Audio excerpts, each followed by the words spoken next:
নমস্কার বন্ধুরা, গপ্প সভায় সকলকে স্বাগত। গপ্প সভায় আজকের নিবেদন বিভূতিভূষণ বন্দ্যোপাধ্যায়ের লেখা ডাইনি।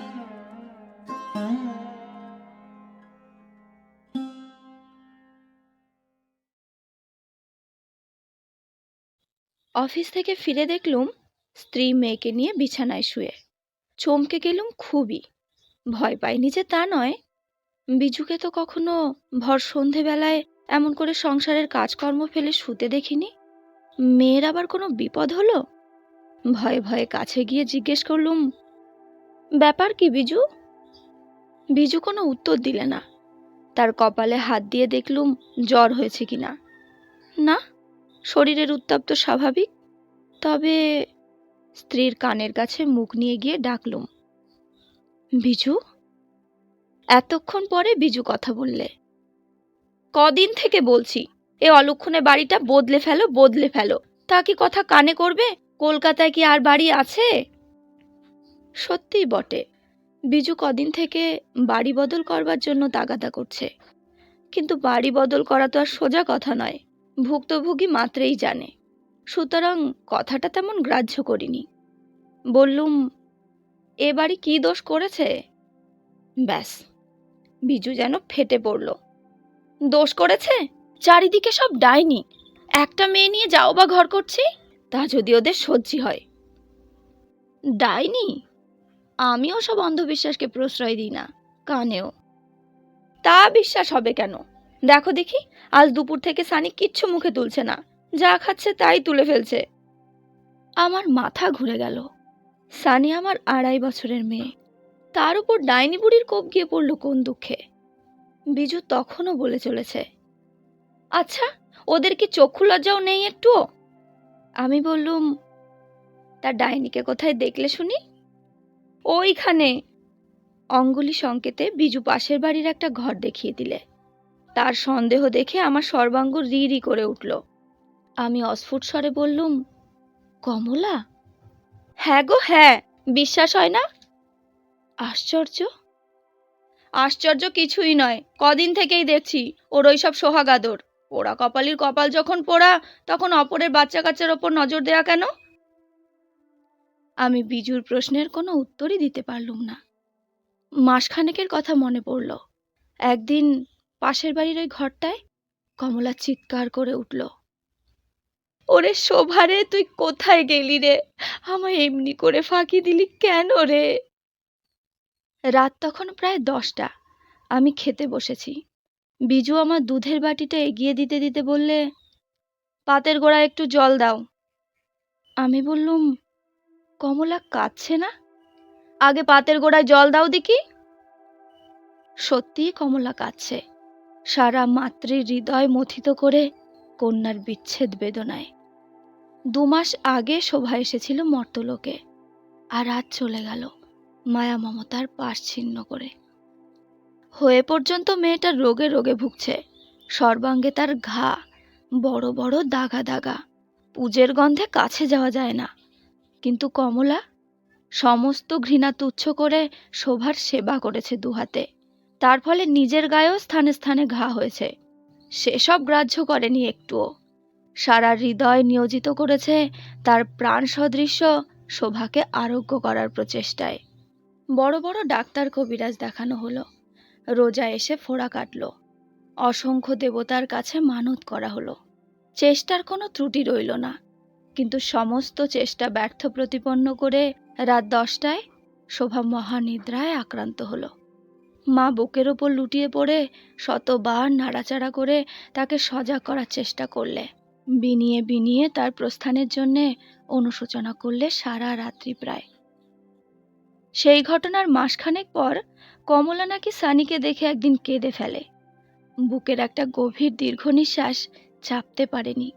তার নিঃশ্বাসের শব্দে আমার স্ত্রীর চিত্ত বিচলিত হয়। আস্তে আস্তে খুকিকে নিয়ে সরে আসে পাশের ঘরে। আমি তখন অফিসের হিসাবপত্র মেলাচ্ছি। বিজু আমার পাশে এসে বসল। আমি চশমাটা আস্তে আস্তে চোখ থেকে খুলে বলি, কিছু বলবে নাকি? না, এমন কিছু নয়। আমি হাসি, বলি, ওই অমন সামান্য কিছুই শুনি না কেন? সত্যি, তোমার আবার এসবে বিশ্বাস হয় না? আহ, কৌতূহল তো বাড়িয়েই দিচ্ছ কেবল। তুমি এ বাড়ি বদলাও। কারণ কমলা রোজ রোজ সানির পানে তাকিয়ে ফোঁস করে নিঃশ্বাস ফেলবে আর কাঁদবে। বাছার আমার অকল্যাণ হবে, তাও বুড়ো মাগি ভুলে যায়। পাগল, আমি হাসলুম।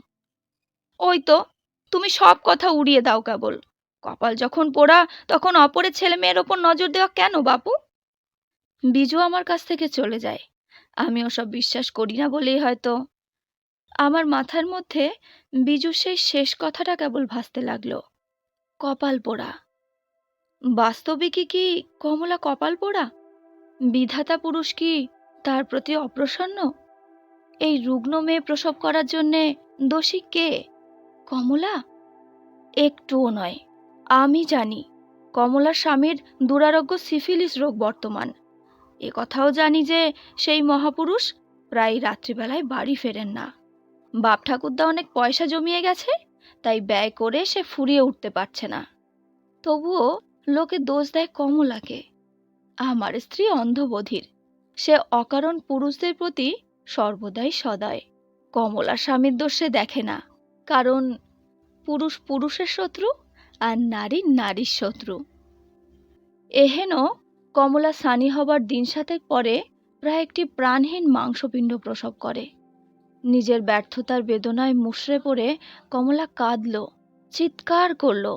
দুদিন বিছানা থেকে উঠল না, খেলো না, চোখ ফুলিয়ে ফেলল কেঁদে। তারপর একদিন নজর পড়ল সানির ওপর। সানির পানে তাকিয়ে ওর ব্যর্থতার কথা পুনরায় স্মরণ হলো। পুনরায় কে যেন ওর ক্ষতে আঘাত করলে নিজের অজ্ঞাতসারে একটি ব্যথিত দীর্ঘ নিঃশ্বাস ত্যাগ করলে। আমার স্ত্রী শিউরে উঠল। সে সানিকে নিয়ে সেখান থেকে চলে এলো। অযথা সেই দিন থেকে সানিকে কমলা ভালোবাসলে। এরপর অনেক মাদুলি ধারণ করে, অনেক গ্রহ উপগ্রহকে ঘুষ দিয়ে, অনেক নির্দিষ্ট গাছের ঢিল ঝুলিয়ে কমলা আবার অন্তঃসত্ত্বা হলো। আবার সে ক্ষুধিত মাতৃ হৃদয় দিয়ে অনুভব করলো তার গর্ভস্থ ভ্রূণের সূক্ষ্ম সত্তা। আমি ভগবানের কাছে প্রার্থনা করলুম, প্রভু, ওকে আর বঞ্চিত করো না। তিনি হয়তো আমার প্রার্থনায় সাড়া দিলেন। কমলার মেয়ে হলো। আবার সে তার পুরনো হাসি ফিরিয়ে পেল। মেয়েকে মানুষ করতে লাগলো বহু প্রয়াসে। কিন্তু এ খুকিও বাঁচল না। তার এই পৃথিবীর আবহাওয়াটা সইল না। এ কথা আমি আগেই বলেছি। সেই সঙ্গে আরও বলেছি যে কমলা তার শোক ভুলে আমাদের সানির পানে আবার ফিরে তাকালো। আবার তার বুকে আঘাত লাগলো। সে দুহাত বিস্তার করে সানির দিকে ছুটে এলো। আমার স্ত্রী ভাবতে লাগলো এ হাত থেকে রেহাই পাবার কথা। অগত্যা আমাকে বাড়ি বদল করবার জন্যে অনুনয় বিনয় করতে লাগলো খুবই। যেহেতু আমি ওসব অযৌক্তিক কথা বিশ্বাস করি না, সেই জন্যে আমি তার কথা উপেক্ষা করেছিলুম। যাই হোক, কমলা একদিন জিজ্ঞেস করলে, সানি কই ভাই? আমার স্ত্রী আজকাল বড় একটা সানিকে কমলার সামনে বার করে না। সানি তখন আরামে নিদ্রা যাচ্ছে। আমার স্ত্রী বললে, সানির অসুখ করেছে। আমি পাশেই চেয়ারে বসেছিলাম। স্ত্রীর এই মিথ্যে কথা শুনে আমি চমকে গেলুম। কমলা ভয়ার্ত স্বরে বললে, কি অসুখ ভাই? এই সামান্য জ্বর। ডাক্তার দেখাচ্ছ? না, দেখাবো। না ভাই, দেরি করো না একটুও। ভালো ডাক্তার দেখাও। যে দিনকাল পড়েছে, ফেলে রাখা একটুও উচিত নয়। ও চলে গেল। ওর গলার স্বর ঈষৎ কম্পিত হলো। আমি বেশ বুঝতে পারলুম। আমি স্ত্রীকে বললুম, এ মিথ্যে কথা বলে কি লাভ? তুমি থামো দেখি। সুতরাং আমি নীরব হই, আর স্ত্রী বলে চলে, 50 দিন বলেছি বাড়ি বদল করো, বাড়ি বদল করো, সে কথা যদি গ্রাহ্য হয়। তার পরের দিন দুপুরবেলা নাকি কমলা এসেছিল সানিকে দেখতে। সানির অসুখের খবর পেয়ে সে চুপ করে থাকতে পারেনি। সারা দিন সে খুকিকে কোলে করে বসেছিল, আমার স্ত্রীর সমস্ত বিপরীত চেষ্টা ব্যর্থ করে। আমি আসবার ঘন্টা তিনেক আগে সে এখান থেকে চলে গেছে। আমি অফিস থেকে ফিরে বিজুকে আর সানিকে ওই অবস্থায় দেখলুম। বিজু বললে, কি ছাই বেদানা খাইয়ে গেল, তারপর থেকে বাছা আমার কিচ্ছু মুখে করছে না। আমি বিজুর পানে ফ্যাল ফ্যাল করে তাকিয়ে রইলুম। সে আমার হাত দুখানা চেপে ধরে করুণ স্বরে বলল, তুমি আজই বাড়ি বদল করো, না হয় আমাকে বাপের বাড়ি রেখে এসো। ওই রাক্ষসী কাল আবার আসবে বলে গেছে। আমার কানের মধ্যে কে যেন গরম শিশে ঢেলে দিলে। ঘরের মধ্যে আর কোনো শব্দ নেই, সবকিছু নিথর নিস্তব্ধ। আমি বিচার করতে বসলুম, সানির অসুখের জন্যে বাস্তবিক দায়ী কে? কমলা না আমার স্ত্রী? মিথ্যে একজনের বুকে আঘাত করলে বিধাতার বিচারালয়ে তার কি কোনো শাস্তি নেই? বিধির বিধান কি নিরর্থক শব্দ সমষ্টি মাত্র? এমন অন্ধকারে নীড় হারিয়ে একটা কাক কা কা কা রবে ডেকে উঠল। আমি সানির গায়ে কপালে হাত বুলোতে লাগলুম। আমার বেশ মনে পড়ল, কয়েকদিন ধরে সানির অনবরত টক লেবু খাওয়ার কথা। সানির রোগ দিনের আলোয় প্রকাশিত হলো। ওই কচি মেয়ে অত অ্যাসিড সহ্য করতে পারে? ঠিক সেই মুহূর্তে ছাদের ওপর একটি বিড়াল করুণ সুরে বিলাপ করতে লাগলো। সম্প্রতি তার একটা সন্তান মারা গিয়েছে। আমার স্ত্রী চমকে উঠে আমায় অনুরোধ করলে, আগে বেড়ালটাকে দূর করে এসো, আগে ওকে দূর করে দাও। আমি তার অনুরোধ শুনলাম না। বিজু কাঁদলো ফুলে ফুলে। তবে আমায় দূর করে দাও, আমি পথের ধুলো, আমি কেউ নয়, আমায় গ্রাহ্য হয় না একটুও।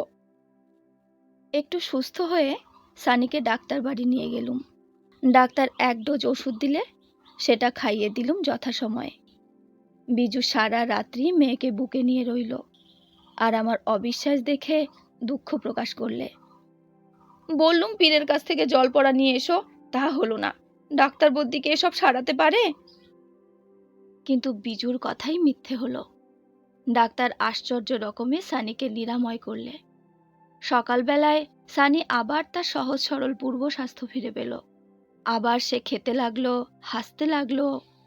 অফিস যাবার সময় বিজুকে বললাম, ডাইনির হাত থেকে যখন সানি রেহাই পেল, তখন কমলাকে ক্ষমা করে দাও।